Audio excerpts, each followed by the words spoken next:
Imbis na ho na magtrabaho ito ng normal bilang isang vice presidente, ay hindi ho nagtatrabaho man lang. Ayaw na magtrabaho bagkus nagkukulong sa isang kwarto, nakatulala sa hangin, nananaginip ng gising, at nagdarasal ho ng kalukuhan. Ibabahagi ko po sa inyo itong kanyang dasal habang nakatulala siya sa hangin, nananaginip ng gising. Heto po.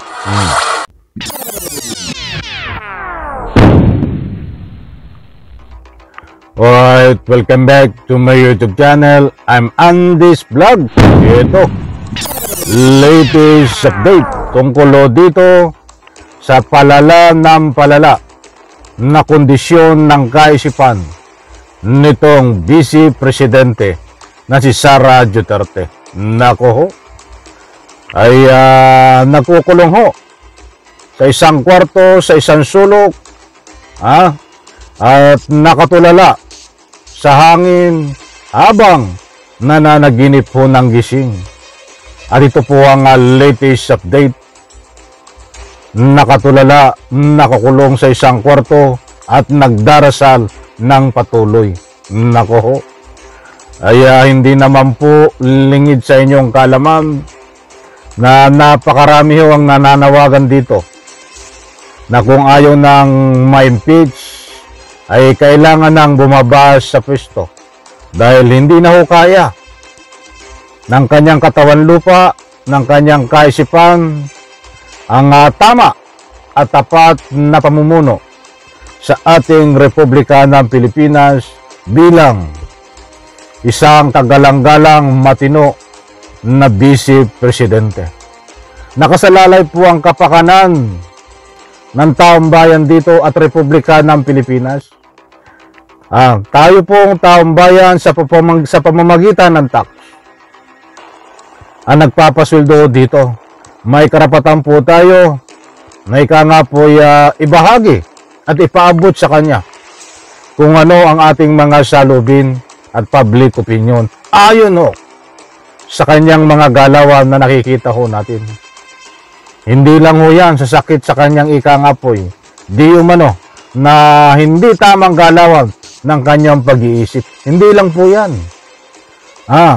Siya po, ika nga'y malaki ang kinakaharap dito sa usapin na hindi transparent. Pagkuha ng anumang pera, subalit hindi maipaliwanag kung saan ginastos. At nagagalit pa ho kapag tinanong. Nagagalit pa kapag tinanong kung saan gagastusin at saan ginastos ang mga pera ng taong bayan. Ganyan ba? Ganyan ba ang ugali ng isang Vice Presidente natin? Mga kaibigan, sa puntong ito, bigyan po natin ng highlight itong kanyang pagdasal. Nakatulala sa hangin, nananaginip ng gising, at patuloy ang pagdasal at tinuturuan ang taong bayan na magdasal na dito ho sa ibabahagi ko po sa inyo ay pawang kalukuhan, katarantaduhan, kagaguhan ang mga dinadasal niya ho kung susuriin po natin. Ito ho, kung kapag may pagkakataon kayo, huwag kayong aalis at panoorin po ng kabuuan ang vlog na ito kapag may pagkataon po at nang sa ganon, lubos po nating maunawan. Heto, nako. Shoutout po sa lahat.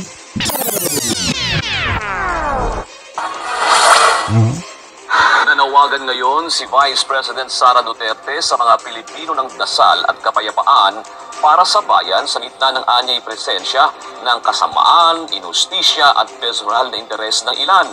Ito ang naging mensahe ng Vice Presidente kalinsabay ng undas ngayong November 1 sa isang... Babasahin ko po mga kaibigan maya-maya itong kanyang dasal habang siya ay nakatulala sa hangin at nananaginip ng gising. Nako, ay dapat na nalamin muna ho siya bago siya magdasal. Nako. Ang pahayag, pumapila ito sa ating mga kababayan na maidulog sa panalangin ang kahilingan na sana ay maibsan ang bigat ng ating mga pasanin sa buhay. Ito ay sa gitnaan niya ng iba't ibang mga hamon ng kasamaan, katiwalian at mga pansariling interes para sa yaman at kapangyarihan ng ilan na ating kinakaharap sa ngayon. Maraming salamat UNTV. Pahintulot po ang paggamit ng inyong audio clips. Ito mga kaibigan, sapagkat alam niyo, matatalino. Sara Duterte, matalino. Ang taong bayan, pipirang yung tagasunod. Alam namin kung ang mga pinagsasabi mo ay pawang kalukuhan. Diyan pa lang sa pinlay kong audio record. Ay isang paraan po yan na ika nga po ay hindi magandang asal ng dasal. Ay kita nyo ho, nakapaloob dun yung pagnanakaw na binabaliktad ho ang pangyayari. Ang pinugusto niyang ipunto ho doon, dinaan sa dasal, ay itong ating kasalukuyang presidente, bagamat hindi po nabanggit ang kanyang pangalan, ay nagpapayaman sa pwesto. Ginagamit ho ang dasal mga kaibigan. Sa ika nga po ipaghatid na ika nga kagaguhan, kalukuhan ng mga message. Ginamit pa ang araw ng undas. Nako, dito, ibabagi ko po sa inyo itong kanyang dasal habang nakatulala siya sa hangin, nananaginip ng gising. Heto po. Maging puso sana ng ating pagdiriwang ng undas ang kahalagahan ng mga santo sa ating paniniwala at ang pag-alaala natin sa mga pumanaw nating mahal sa buhay. Kalokohan mo? Ang gusto niyang ipunto dito ay pag-alaala at pagrespeto sa mga pumanaw sa mahal sa buhay. Humarap ka nga sa salamin, umikot ka. Sara Duterte. May nalalaman lamang ka pa ditong sa mga pagrespeto sa pumanaw.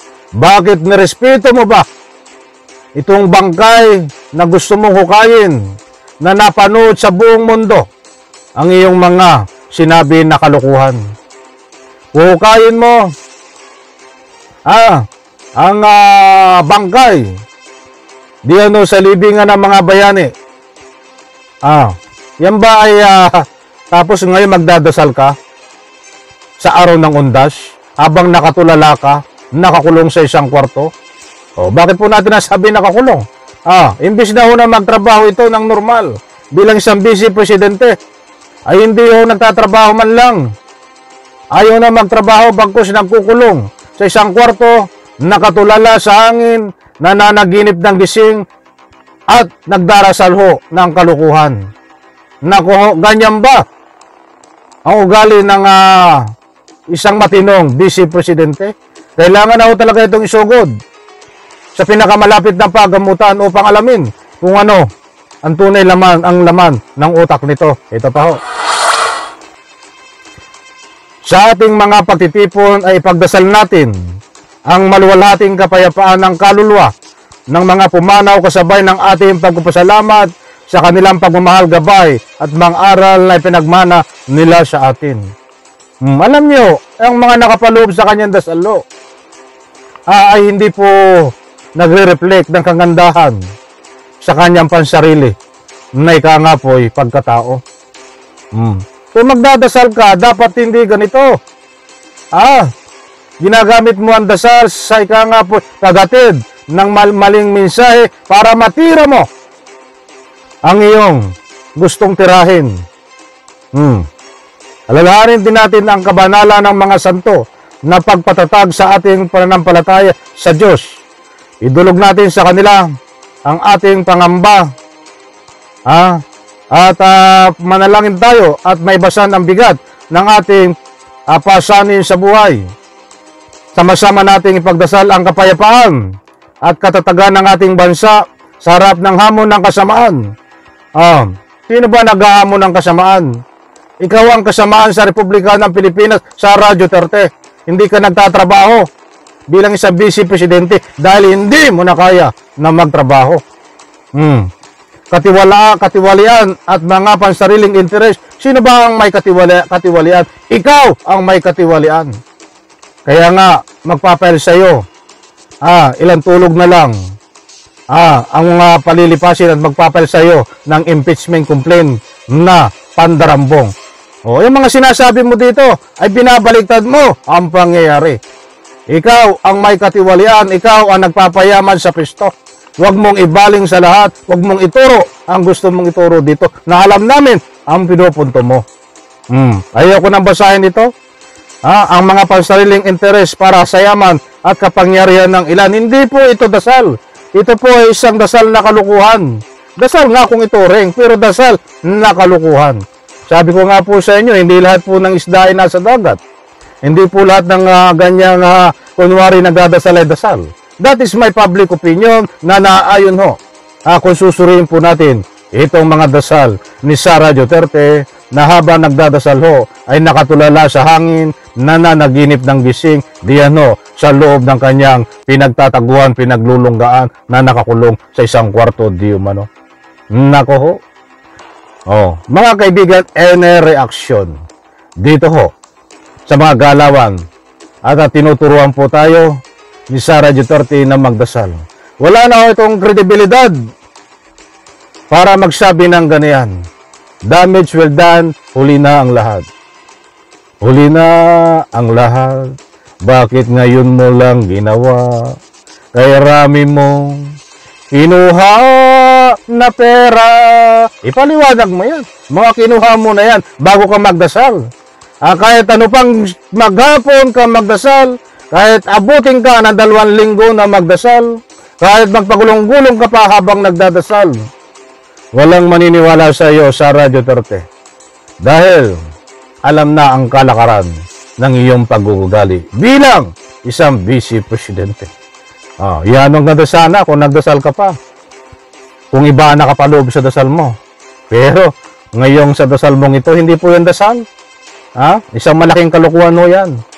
Na kunwari dinadaan niya sa dasal. Na baliktad din ng pangyayari na siya hindi nagnanakaw sa gobyerno. Siya ay matino. Ika nga po ay nagsisilbi bilang isang vice presidente. Mahabang talakayan ito. Kung susuriin po natin lahat, kinulang na po tayo sa oras. Kaya yan muna ang ating latest update. Buhat dito kay Sara Duterte. Muli po maraming salamat. Pagpalain po tayo lahat.